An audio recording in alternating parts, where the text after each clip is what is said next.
Kompanija MTEL Austrija, osim što dijaspori omogućava telefoniranje po najpovoljnijim tarifama i na taj način pospešuje njihov kvalitet života, strateški i partnerski pomaže razvoju zajednice i iznad svega priznaje vrednosti zajednice u kojoj posluje.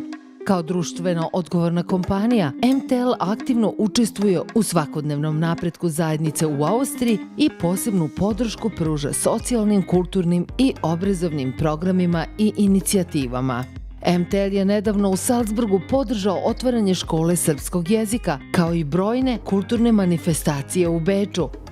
A najnovija saradnja ostvarena je sa najuspešnijim folklornim društvom Stevan Mokranjac iz Beča, koji ove godine slavi 20 godina postojanja i ima više od 500 aktivnih članova, kao i najveći broj nagrada u Evropi za svoj rad.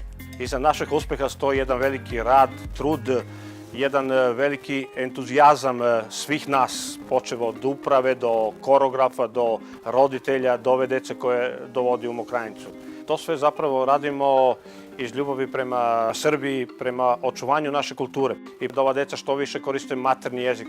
Tu su i njihovi roditelji koji su svako veče sa njima na probi, koji su stub ovog kluba isto, koji ne vežbaju, ali su svim srcem uz Mokranjić, koji nama pruža jednu ogromnu podršku u radu i u svemu što prati ovaj jedan ovako veliki klub.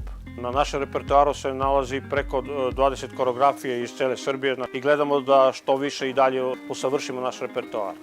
Posebno smo ponosni na zadnjih 5 godina, gde smo 4 puta bili apsolutni prvaci Evrope u folkloru, što do sad nijedno društvo u Evropi još nije uspelo. U svakodnevnom smo u kontaktu sa našim prijateljima, partnerima, sa kudovima kojim sarađujemo u Srbiji, sa našim roditeljima, sa našom braćom, putem mobilnih telefona i internet mreža. Mnogo smo se obradovali kada smo čuli da nacionalna kompanija Telekom Srbije dolazi u Austriju i odmah smo znali da će ta kompanija pružiti nama izvanredne usluge radi lakšeg i boljeg komuniciranja sa porodicama i sa našim prijateljima u Srbiji. MTEL Austrija je podržalo naše društvo i zahvaljujući njima Mokranjić će biti još veće i uspešnije društvo i mi smo im veoma zahvalni na tome.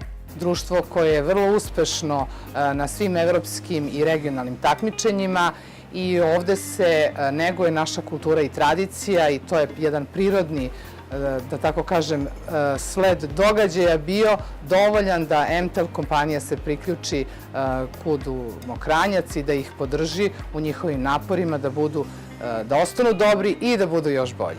Ukoliko delite iste ciljeve sa kompanijom MTEL i želite da učestvujete u napretku društvene zajednice, ali i da komunicirate bez granica, pozovite ili pišite kompaniji MTEL. Ona je uvek tu uz vas.